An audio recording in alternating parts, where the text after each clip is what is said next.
We have a very interesting debate, and we are going to talk and we are going to listen uh, the lung transplant in COVID patients who was on Ecmo. Whether you should think for early transplant or you should go for a late transplant, as already we have discussed regarding the star in COVID patients. So I will invite for the pro, who's talking in favor of the early lung transplant, Dr. Mahesh Kumar of the Indian Association of Cardiothoracic Surgery, and he's going to talk about early lung transplant in favor of the early lung transplant in COVID patients who is on it. Okay, Dr. Mahesh. So, asked to speak about early lung transplant in COVID patients on ECMO. Thanks for the opportunity to the organizing team. For me. So, I'll start with one of the X-ray. So, this is a common X-rays which we see when we have a COVID patients on an ECMO. So, usually we don't try to get a lot of CT scans because patient cannot be mobilized easily. So, most of our workup and most of our decision has to be based on the X-rays or the ABG. So we always have this in the rounds whether if this patient is going to improve, whether it is can recover or not. So this dilemma stays, and when the patient is on ECMO. So to this, going back to the pathology of this COVID, which was in 2020, it was described. So we go through all this cytokine storm, inflammatory process. The last thing is the fibroblast recruitment and the collagen deposition. So ultimately, healing is by fibrosis. So there are two sets of cases which we see in ICU. One is ARDS, COVID ARDS, and the other one will be at the end it goes to fibrosis and the lung fibrosis. Quite a few of them might recover, and few of them will not recover. So we have to pick up this particular set of the patients which are not going to heal. So this evidence was also being done in 2020. Dr. Everybody knows his name, Ankit Bharat. He did autopsies of the COVID lungs, and they found that there was fibrosis at the end of the COVID. On it was, and most of this was done in the later stages. So basically, they're curious as to how to see what's that which is happening in the COVID lens, and they found out that it's healing by fibrosis. And this was the autopsy studies which was done before they did the transplants. So coming to the CT scan, there are two, three set of things which we can make out on the CT scan, whether if this patient is going to go for a lung transplant or should we wait. So this is a radiological diagnosis. If there is a bronchial distortion or the transient bronchiectasis, that's one thing, and the fibrotic changes, and the honeycombing, which says that it's because of the fibrosis. These three things have to be picked up, and this is done by the radiologist and the pulmonologist because they make the decision as to when this has to go for a transplant. So apart from this, as we are a lung transplant unit, we had ILD patients which are already registered with us, and these ILD patients in the waiting, and we do get the regularly ILD patients for the transplant. So this is one particular question we were asking when the patient comes with on ECMO, or when the patient is having the COVID, which comes to our center. We were trying to make out whether if he was in previous ILD patient or it's just a COVID. So an ILD patient having COVID and going on an ECMO, we make it. This is a high chances that this patient. We were not much going to wait for this patient because we used to straight away prepare this patient for a transplant. So why all this discussion as to why not all the patients going for a transplant, and which patients should we not think of a transplant, and which patients are we going to think? Because there is a very small gap in this. There is a very small number of days, or it's a few weeks that you are going to get to make a decision as to uh, this patient has to go for a transplant. So it's not an easy decision. It will be the whole team which has to be involved, the pulmonologist, the surgeon, and the anesthetist, uh, to make a decision and come out that this is one of the patients which go for a transplant. So this is one more study which was done in Austria. Uh, though we know that there were 124 patients which were referred for the transplant, they could do only, at the end, if you see at the bottom, there is only 90 patients which have been transplanted, and most of them have been excluded for reasons they were unfit, or they could not get the organs, or they had sepsis. There are so many reasons that they get excluded, and you get a very small subset of the patients who are for transplants, and we are not supposed to miss this small subset. So basically, what we have to know is that this lung is irreversible lung damage, and there's no point waiting about it. No clinical or the radiological improvements are seen over a span of the weeks when they are in the ICU, and there should be absence of any other organ apart from the lungs. And this is one point that we were very particular in our unit, that we did not make a decision of a lung transplant for anybody less than 4 weeks. So all our patients, which I'll go through in the next few slides, were more than four. I mean, all of them were more than 4 weeks, and 4 to 6 weeks was a common point that we took. That only after these 4 to 6 weeks of ECMO we started thinking about the lung transplant. And we have this is one question which is not answered till now: what is the long-term results? Because all our patients are just 1.5 years, 2 years after the transplant. So this is an unanswered question. So this is one more study.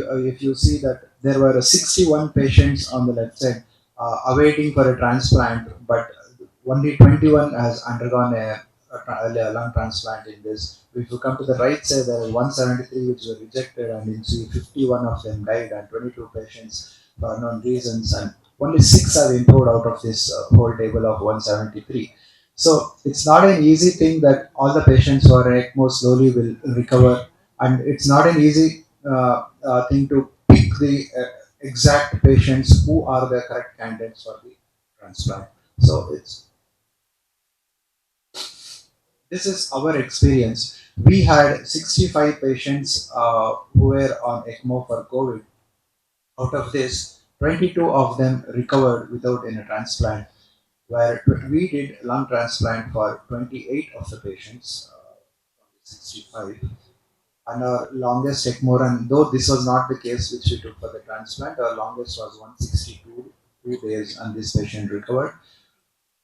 So during the process of this ECMO, we lost 15 patients on ECMO which could not recover, neither we could do transplant for them. So what exactly that when we speak about the early lung transplant from the COVID patients, why do we discuss this? So as the number of days, as the number of weeks keep increasing, you have complications of ECMO as with any other ILD patients. So the GI bleed, this is one of the common thing. Any unit which runs ECMO, who have good number of patients would have noticed that they have GI bleeds, and this is not easy to treat because you go in, do an endoscopy, try to tackle the bleed, and these patients invariably bleed for the second time within a span of a week or a two. So there are when we were attending calls, when we used to go to different hospitals to airlift the patients for the lung transplant, this was a common scene. We see 28 years, 35-year-old patients who would have had a CVA, who would have been on ECMO for 4 weeks, 6 weeks, and once the CVA, he's not a candidate for the transplant, so we'll have to come back without airlifting this patient. So hemothorax looks very simple for a CT surgeon.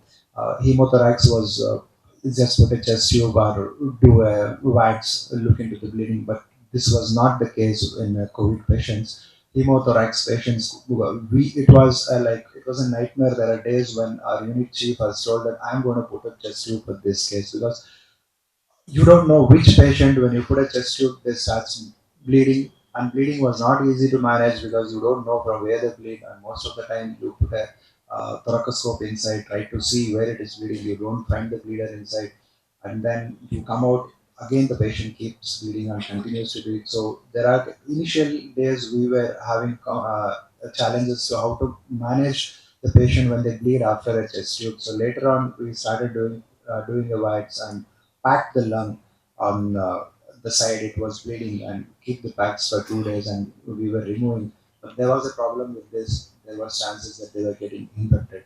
So the tracheostomy was also not an easy thing for us. We have done both open tracheostomies as well as a percutaneous tracheostomy. You don't know which one is going to bleed. So by the end, we made a decision. We'll do a tracheostomy. If it bleeds, we are going to pack it. So all these things are important. As the number of days goes, when you land up in any of these complications, he will not be a candidate for transplant. So we have missed the train. And there are other set of complications like pulmonary thromboembolism. You don't know your RV fails, your RV dilates, and you don't know that there is a pulmonary thromboembolism. Patients can have myocarditis, and we have seen in the previous slides also when the PA pressure increases, these patients can go for RV failure, and then we once there is a RV failure, the VV ECMO has to be converted to the VA ECMO, and once you have done the VA ECMO, now you have a very short span of time. It's hardly 1 or 2 weeks that you have to make a decision because you cannot run VA ECMOs for a long term like VV ECMOs. So, what are the challenges when you run a long ECMO run? So, this is the difference between a transplant unit and a non-transplant unit. In non-transplant unit, you look in for how when is the lung going to recover, when are we going to wean off the ECMO, when are we going to take the patient out of the ECMO. So, with this thinking, when there is HP, lower HP, when the platelets go down, you just keep adding blood PRBCs, platelets are given you. Their focus is to just improve the HB and see to that the saturation is good and all the organs are doing well. But that is not true for us. Once the patient is in our center, every unit of blood you are giving, you are immunizing the patient, your antibodies are increasing. So by that, the PRAs go high. Once the PRAs go high, when the PRA numbers is more than 30%, we have challenges doing the lung transplant and getting the patient uh, out of the ICU. So we have a different set of problems. The approach with the lung transplant team is a little different from the place where there is no lung transplant.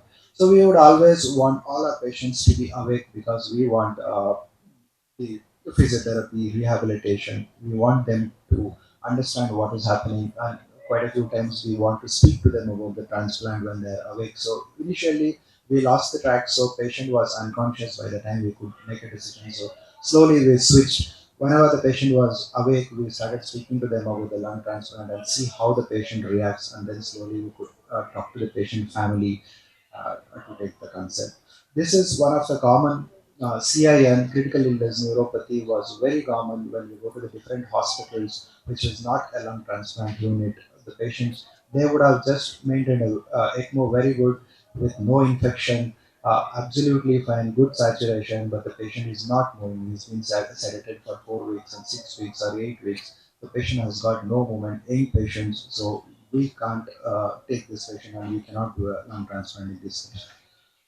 AKI is a debatable topic. There are because initial time. I mean, it's a very starting AKI. You can do dialysis or CRRT, and we have done transplants and AKI. And post transplant also we have continued CRRT or hemodialysis, and those patients we have got them out. AKI is not an absolutely, we don't say that this is not a case for transplant. And sepsis also. If there is a multi organ dysfunction, yes, he will not be a candidate for the transplant, but sepsis still we can think of doing the transplant. So, all these are a set of complications which comes with a long ECMO run. So, basically, when you are a transplant unit, we have to have the correct time of making a decision as to when this patient ECMO has to, I mean, you cannot take it ahead just thinking about recovery, pulling the patient in ECMO. We have to make a decision. Okay, this is time we have given enough time, and now we have to take the patient for transplant. So as I said, these are the set of CT scans. We had quite a few of them. This is just one example. It looks quite simple. Anybody who sees this you have to put a chest tube and there is a pneumothorax, but it won't be that simple. As I told you, you put a chest tube, the patient bleeds. And the thing is, and that bleed won't stop. The patient is on ECMO, that's one thing, and you are giving heparin. Apart from that, he bleeds. Now you don't have one small chest incision is bleeding, and now you can't do a thoracotomy on this patient to see where exactly is the bleed. So we took this set of patients for wax, and we most of the time we don't find the bleeders there. We have to pack and come back and face the again take the patient back to remove the packs, and infection was the challenge that we had in this one. And of course, once later on, we slowly decided if the patient, when you put a chest tube, if there is a BPF and if there is air leak, there's no point waiting on this patient because this lung is fibrosed and there is a thin layer of the pleura sitting on it, compressing it, and this BPF, these patients are not going to recover. So it's time for so this is a common things which I don't want to go. It was like 65 years. What was the criteria? 65 years and two RT-PCRs being negative within 24 hours. This is a common thing for all the COVID patients. Most of them know. So this is one more study to support that lung transplants is equally good as for any other lung transplants like ILD. 214 patients were underwent a lung transplant. In that 140 of them were for ARDS and 74 patients were for pulmonary fibrosis. So this is our experience from the our center. We did totally 29 lung transplants for the COVID ARDS. Uh, Out of that, 28 patients were on ECMO and one patient was not on an NIV support. So this is the paper that we have published last year about this COVID lung transplants. So the strategy that we maintained in with these patients during the pre-operative period, intra-op and post-op, most of our patients were around 40 years old. We try not to pick up the patients with a BMI of more than 30. We have done very few of more than 30. Most of our patients is between 25 to 30 BMI. ECMO support, average support for 15 days. Sensitization was a problem, as I told you, as you keep adding blood, and the ECMO run itself can increase the panel reactive antibodies. So we had a challenge. We had to do plasmapheresis, immunoglobulins, uh, but we gave 5 cycles for all those patients whose VRS were high. We did a cross match, and we had two patients who had DSA positive. So again, intraoperative plasmapheresis was done with immunoglobulins, and induction was same for like any other regular transplant patients. Ischemia time was 6 to 8 hours. All our patients went a transplant on a VA ECMO.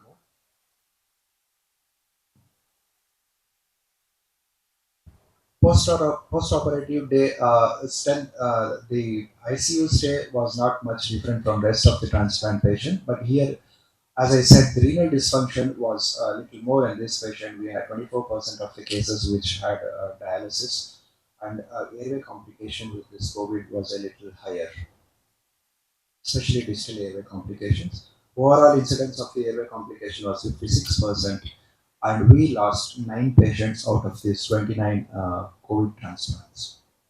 So sepsis was the commonest cause for the mortality of these 29 patients, and one was a CVA and the other one was a CMV infection. So this was the demographic of our patients. Less than 60 years, most of the patients are less than 60 years. More than 60 years were 3 patients. We had very less female patients. And as I said, the BMI we kept it less than 30.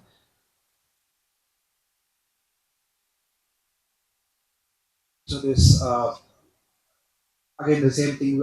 We lost 8 patients in this ECMO group, and one was the other one. There was operating challenge was bleeding and additions of this uh, additions of this lung, and then this inflammation of the hilum, which was a challenge for the surgeon. So this is the The other challenge was rehabilitation. Physiotherapy guys were to struggle hard to get the patient out of this ICU. So these are the this is the last slide. The COVID end-stage lung disease is a challenging phenotype of a lung transplant, which is considered for selected for patients. Pre-transplant ECMO support is a common feature which impacts rehabilitation. Post-transplant ECMO support can be weaned off depending upon the lung complaints. Post-transplant airway complications were a little more in our study. So all these things, post-transplant outcomes are excellent in the patients with the COVID. They are on par and comparable with that of the ILD patients. So the unanswered question in this whole series was we don't know what is the incidence of ACR, AMR, or long-term results of this COVID transplants. Hello. Hello. Yes, thank you, Dr. Mahesh, for putting your views in favor of early lung transplant. Thank you very much. Please take a seat. Transplant in COVID patients. Uh, Dr. Madan Kumar, he is senior consultant, cardiothoracic, ECMO, VAT, and transplant surgeon, Department of CTVS, Apollo Hospitals, Chennai. Uh, his main area of interest is ECMO, as good. And he has published many papers in national and international journals, and he has a lot of special achievements. Dr. Madan Kumar, please. Transformation during COVID, the consequences, the points against.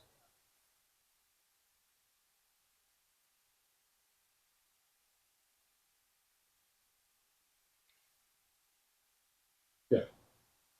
So I'm going to keep my slides very simple.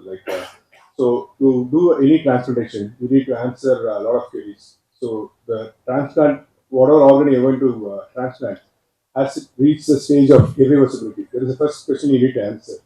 If that is a no or doubtful, you're not going to proceed with the transformation. That's the answer.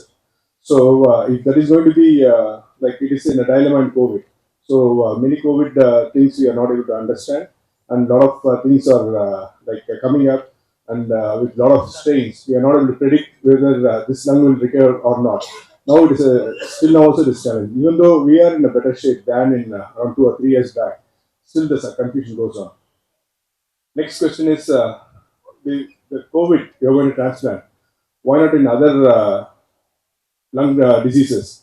There also ARDS is there. You can transplant like that. If you keep on transplanting the lung, then the organ pool will get diminished. So we need to give respect to the people who are waiting in the list, and we need to get the lung recovered and go back rather than transplanting the lungs. I hope all will aware of the complications of lung transplantation. I'll come in next few points.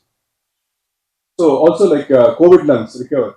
Maybe after 90 to 150 days also we have found recovery up to around 50 to 70%. In our center we have found something like 70%. In our center I will not say that we have placed Ecmo on COVID for all randomly we have placed COVID. We have selected the group of patients like young patients who are a single organ injury who have been ventilated relatively in a smaller days or smaller duration. So we have taken those patients in the initial ECMO. Those patients have got a very good recovery. We, along with Professor Nick Parrott, who gave shared his advice from UK. So, guys, Thomas, we are able to achieve a result of around close to around 70%. So, these patients are going to live a near normal life in the future without the fear of rejection and infection. So next, outcomes in COVID, as Mahesh also said, with immunosuppression and heightened inflammation is quite unclear. So even though we are able to succeed in the immediate future, like survival rate, immediate survival may be around 100%, or else how it is going to go in the future, no one can predict. So, but if the patient is going to recover on its own, then chance of his survival is almost near normal. And all know, like there is a debate going on that the success rate of COVID lung is almost equal to any other transplants. Maybe or may not be. Like that is not in the best of the best centers, not in every hands. And if the lung transplant is going to be happening, then we have to think about graft survival. Always the patient have to live with rejection and infection. These are the two things they have to balance and lead a life. Also, if they lead that life also, the 1 year survival in the best of the best center for fibrosis, we are talking about say 70%. And sorry, 1 year survival. 5 year survival is only 50%, and 10 year survival is only 40%. It means out of 10, 6 will die in 10 years. So that's what the thing we are aiming at. If you do a lung transplantation, of course, I'm not saying maintaining a patient on Ecmo for longer duration is easy. I'm going to present that in the prolonged Ecmo in the next like, next talk. So I'll be describing that detail. But with the effort of your colleagues and multidisciplinary team, you can do that. So it is the same to the say doctors and the specialists managing that, but it's good for the patients. So salvage lung transplant with other etiology, bridge to lung transplant is in the less ambulatory patients always has a lesser recovery or else lesser chance of survival than other patients. Also, COVID is not only a disease of lungs; it is a disease of inflammatory system. So quite a lot of other organs can also be affected, like starting from the brain to the abdomen, whatnot, like stomach or the kidney or the liver can get affected. And once you do the transplantation, how these organs are going to behave, we don't know. So a lot of issues are there in that. Also, like with heightened immunity and other things, the chance of PGT is also quite higher in that. These are all theoretical, yet to be proven. There is no proper studies. These are all doubtful, may or may not be. So there are ifs and buts. So also, like I should also present the same, I think. Last but not the least, so there, in India, especially, there will be a lot of discrimination between people who are rich and the poor. If you are going to use this as a criteria, a lot of people in India are not can afford Ecmo, or else are in need of they can have an access to the Ecmo. So once you do the transplantation for these Ecmo patients, the who are waiting for the transplantation without Ecmo will not get a chance at all. So these patients will be pushed for longer waiting time and deterioration and then doing a transplantation. The results can be poor. So when you do this ECMO as a bridge to transplantation, you can have a very good results. These are all one of our patients who we did ECMO. These patients stayed on the ECMO for say 62 years or so, and they recovered. And this patient actually came from US to India and got COVID. And we managed and sent him back to US, and he sent the photograph from there. And not only like during the ECMO, we do physiotherapy after the ECMO also. So we mobilize the patient with the HFMC and all the co-mobilizer. And this patient came after a year with a happy family. So and this patient also was on prolonged ECMO, but we managed properly. And it's a tough time he had. But once he crossed that phase, then he is leading a near normal life with a lot of acrobatic exercises and other things.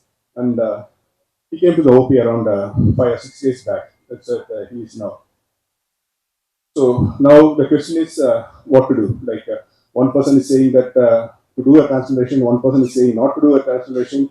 What we do, according to in concurrence with Professor Nick Barrett, we need to see whether the organ is reversible or irreversible. To this stage, reasonably we can predict that. So above X-ray, whatever is there, there are quite a lot of consolidation and other things. So there is an inflammatory process going on. Low dose steroid may help, and it can progress to this stage where this patient can do a near normal life, or to this stage also where it's auxiliary to the normal and they can do a normal activities. And we have to differentiate it from irreversible stage, where you can see quite a lot of traction bronchiectasis. When this comes, then you can say that quite a lot of fibrosis has happened. This lung is not going to recover. Better to proceed with transplantation. Or else another presentation is like this. So it is not like fibrotic. There's a lot of cystic changes. Both are COVID, but one can do like this. One set of patients are proceeding in this form. Another group of patients are proceeding in this form. So it is cystic changes.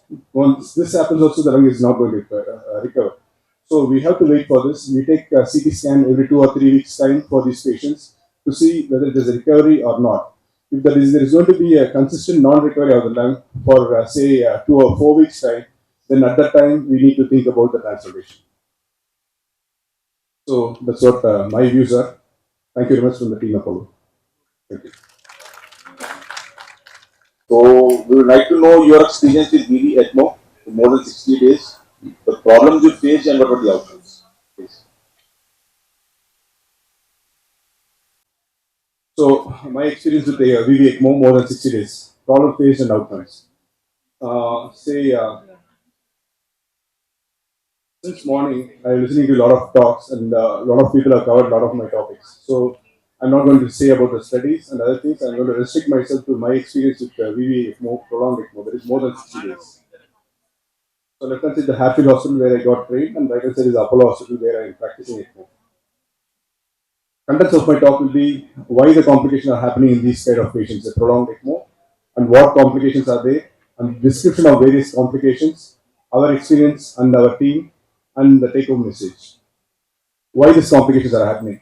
We are giving anticoagulation for long, so any patient is going to go for a coagulation. So prolonged anticoagulation, prolonged chance of bleeding. So cannulation circuits, they are all not natural materials. So we're going to run our blood through the cannulation circuit, which are extracorporeal. Then chance of infection and the cysts and other things are quite high.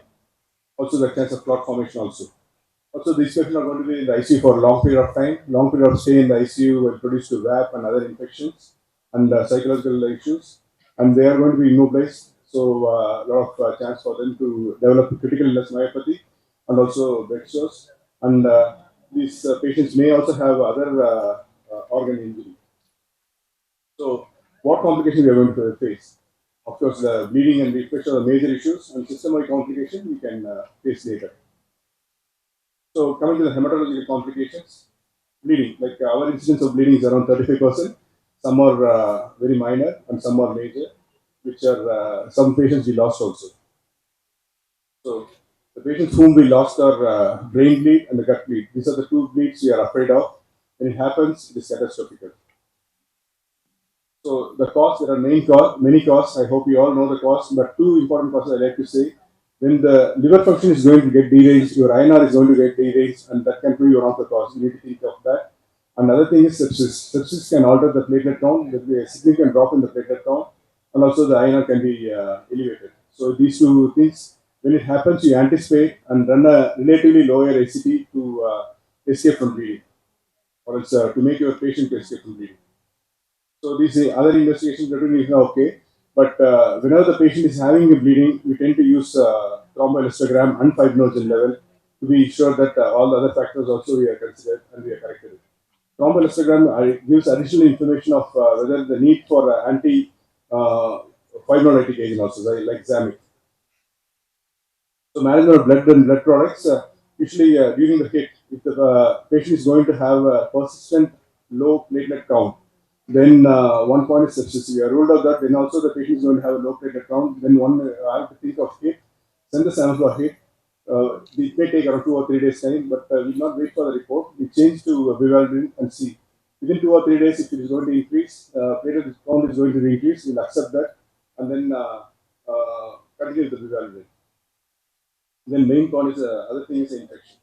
Our incidence of infection for prolonged ECMO, say for more than 60 days, is almost all patients have some form of infection. But it's all how we treat it and how we manage it. That's all. So this is a very, very important slide. So where the patient is going to have the antibiotic resistant organism, we need to have isolation so that it will not spread to the hands of the healthcare provider. And also hand hygiene is very important so that it will not go into the susceptible patients. And also environmental surface is very important. The whoever is having have the infection of antibiotic resistant organism can deposit to the environment. It can go to the susceptible patient. So proper cleaning is important. We do concentrate on isolation, hand hygiene, and disinfection. Don't underestimate this. Don't depend on your antibiotic. Depend on these three factors. That is very important. That is going to be one message. Take home message. I'll be more glad. And the oxygen exchange.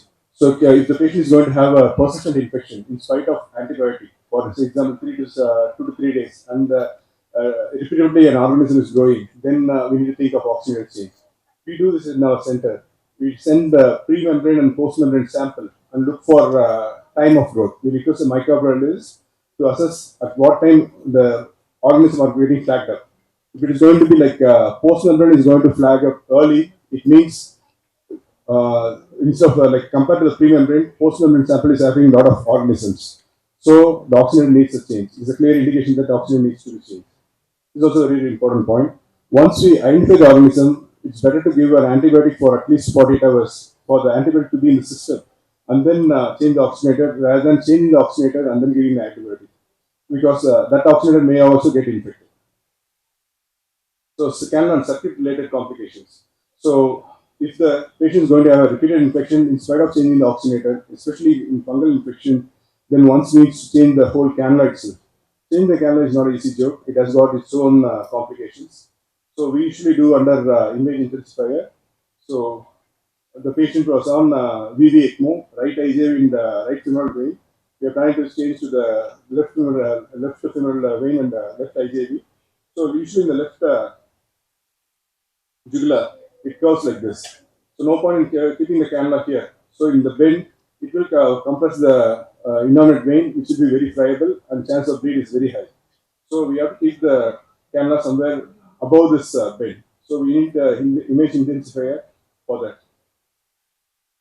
Also the distal cannula also like you can see the how the cannula and all place is positioned, and then once both cannulas are placed, you can remove the other cannulas and then manage these patients. Also, any shifting the patient, you should be very careful about cannulas, and the migration of cannula are quite common. So, to prevent that, usually we'll fix the cannula with 4 or 5 interpret sutures, fix the cannula to the skin. Not only that, we'll fix the cannula to the skin through the tape also, so that the cannula will not move from the whole work with the skin inserted. Next important thing is clotting of the oxygen. This is also more common when you have a prolonged Ecmo run.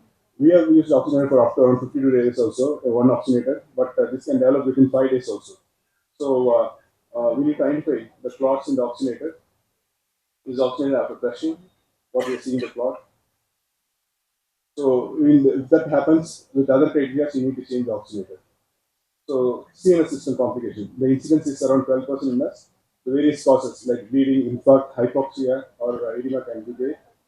And investigation wise, the routine investigations and other things. We have to do a CT scan to rule out hypoxia or bleeding in the brain or infarct. So one important point in prolonged ECMO is like in any other ECMO, avoid hypertension. So because we are practicing awake ECMO, these patients are very prone for hypertension. If the patient is going to have hypertension, prolonged anticoagulation chance of bleed is very high. So one have to avoid that. I think Dr. Suresha was covered this RV distinction in ECMO and then use of nitric oxide, and so I'm not going to go into the details. And the pulmonary complication, our incidence is around 9%, including the lung hemorrhages and also infection. So tracheostomy. Most of the patients underwent tracheostomy so that they can be awake, and we can do bronchoscopies often to clear the secretions. And tracheostomy is not always easy. We do by open technique so that we can cauterize the whole area and then we can perfect control. So we had a lot of bleeding from the tracheostomy sites. We managed that. We take care and let the tracheostomy and then identify the cautery and burn. Sometimes after doing that also, we will not be able to identify the bleed. Then we'll be surprised to see that there will be a hemangioma or something like that sitting in the so near the uvula or heart palate. So it is this one of the patients where we do endoscopic assessment of tracheostomy bleed, and identify the papilloma in the heart palate and then cauterize it. As Mahesh said, introducing a drain is not that easy in these patients. So usually we tend to put a pigtail and then drain whatever we can.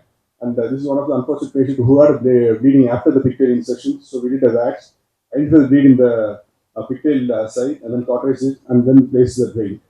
Always while doing the chest drain for these patients, stop the anticoagulation and get the ACT to around say 120 or 130, and then do by open technique with the cautery, and then insert the drain. So chance of bleed can be less. So vascular complications, to avoid any vascular complication, always we do ultrasound guided drainage. And one of these patients, our patient developed retroperitoneal hematoma. It is not from the cannulation site, it is away from the cannulation site. When we do awake ECMO and mobilize this patient, psoas hematoma and other things are very common in these patients. So after 2 or 3 patients, what we realized is during mobilization, we stopped the heparin for at least 2 hours, got the ACT down, and then mobilized and then restarted it. And this patient who on retroperitoneal hematoma, we first coil embolize that bleeding vessel. It didn't stop, so we are forced to do a thoracotomy and then get this out. Because the hematoma is so huge that it started altering our drainage cannula flow. So it's a large hematoma irritable bleed which we evacuated. And also, because the artery and all, a lot of time we are punctured, there is high chance that a pseudoaneurysm can form. This is one of the patients who had a radial artery and pseudoaneurysm, which we opened up and ligated the radial artery. This is a patient who had a VAV ECMO and then converted to VV ECMO. And VA ECMO, the artery line, wherever you sutured, developed a pseudoaneurysm. So that area is somewhat dragged with the infection. So we actually adjust that area and then replace with the saphenous vein graft. Unfortunately, that graft also got infected. So we are forced to do a bypass, external bypass from external iliac artery to the popliteal artery. And then the infection got controlled. Renal complication, our incidence is around 42%, but only 15% of the people, of those people required CRRT. Of course, we need to keep them on negative balance, avoid nephrotoxic drug, and negative balance in these patients are very important for better lung recovery. GA complications, all known complications like gastric bleed and all, I'm not going to touch upon. So, main thing is abdominal distension can happen because of hypokalemia, systemic diseases. Like COVID itself can produce decreased movement of the gut. So, immobilization of the patient can immobilize the gut also. Also, like food tolerance. Patient may be tolerant to all the food when they're healthy, but once disease sets in, then there will be a lot of imbalance in the gut barrier and they may be intolerant to the food. So these are the kind of things we need to keep in mind while treating the abdominal distension. And abdominal distension, apart from its nutritional and other things, it impacts our drainage. So you can see the distended abdomen. So these and all increases the intra-abdominal pressure and then decreases the flow. So we need to decompress it and then the flow should be good. So some of the patients we got from other hospitals got bad pressure sores with 14 days of say ventilation, paralyzed patient. So for these patients, we should do a vac pump dressing, and then these patients actually went home with a bed sore, but came after 6 months time like this. So it completely heals as the patient starts mobilizing. Of course, like we need to prevent critical illness myopathy. That is very important. So only Jamuna said, we practice awake ECMO always, always in capital.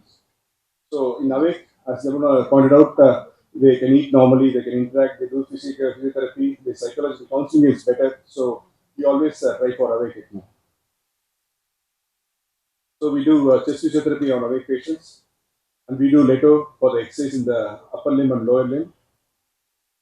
Then we have co-mobilizers. We make the patient to stand on the with the help of the co-mobilizers. So once they have passed all this test, then we get the patient to sit out of the bed. Partially we mobilize first, make the patient to stand, and then we fully mobilize them. Once they come to a reasonable level, their overall well-being is improved, and they can be leading a normal life. They can take their food and all normally. And as I already pointed out, we can continue the physiotherapy after this also, and with this we can get a very good results. Other issues, psychological issues, financial, social, and ethical issues, quite a lot of other things are there.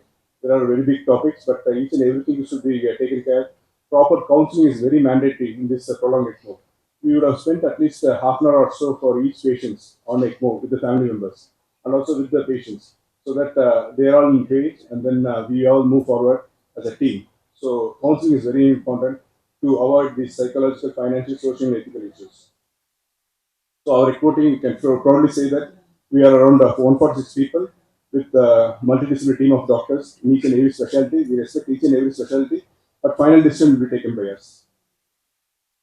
And also, transport team was also one of our team. We have transported patients from all over India. From Middle East also we have transported the ambulance. From through plane also we have transported.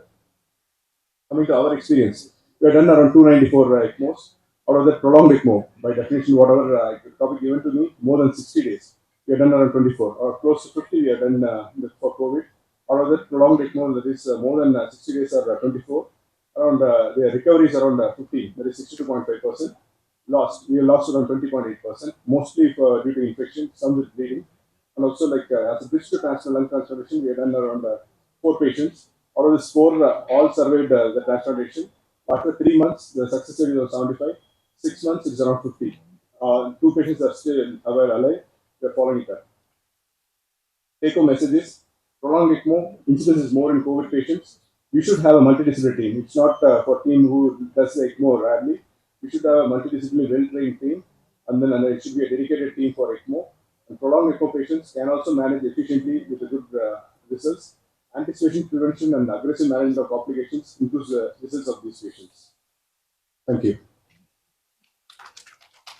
Patients of lung transplantations with a good success rate. So it is still debatable what is the early, what is the late. And yes, one is the timing, another one is that lung fibrosis. So yes, that need a more clarity about for the audience.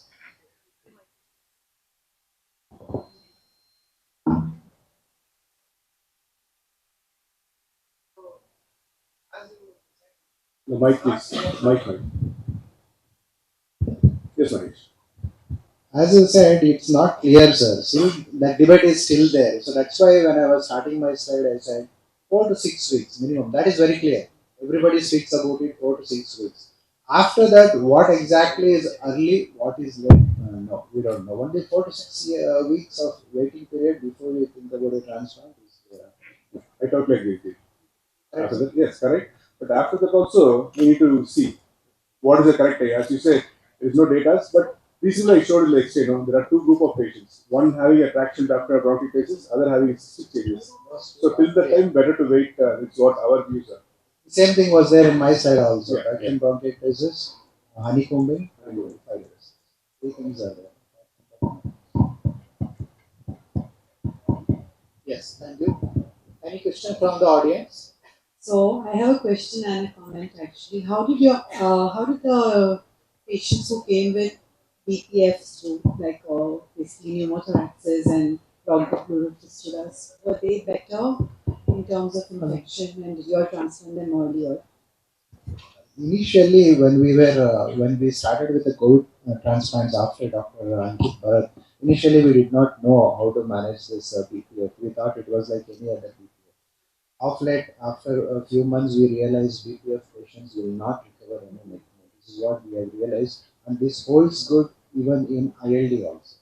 Not only COVID, ILD also when the patients on ECMO or when they are in a BPF, the thing is you can't, as sir said, you saw this slide, decortication is not possible and this lung is not going to recover. Once you put the scope inside, tube inside, it gets complicated. He is neither a candidate for a transplant nor he is going to recover. You're going to lose this patient. So now, off late, what we have learned, patient on BPF, we prepare them for The best thing is to prevent the BPF. So high pressure ventilation, those kind of stress you need to prevent. Once it So happens, it's a nightmare. I can see So that for sure. unfortunately, we were actually not an ECMO center. We were not a COVID center. So we were taking late ECMOs as transfers initiated somewhere else. So the first patient I got was 12 days on ECMO already, then 12 days with us, and we transplanted. He had PGV, didn't make it. So we thought we'd give it some time to recovery because organs and just generally the whole milieu was not right. The second patient survived for 55 days. She was completely rehabilitated, completely good faculties, gave her own transplant consent. Um, Post transplant, she had Candida auris and she had Candidemia everywhere. Candida. We even got Iversa fungi for compassionate use for her. She passed away after a month. So that was like enough waiting, properly timed, but then the fungal sepsis. So that's the catch 22. You wait too long and then you transplant them, you probably lose it. Thank And you it's both all, yeah. speakers. Now we have a next session, which is for the quiz. So we'll stop here. And thanks to my all the co-chair persons and thanks to all the audience people. Thank you so much, sir. Um,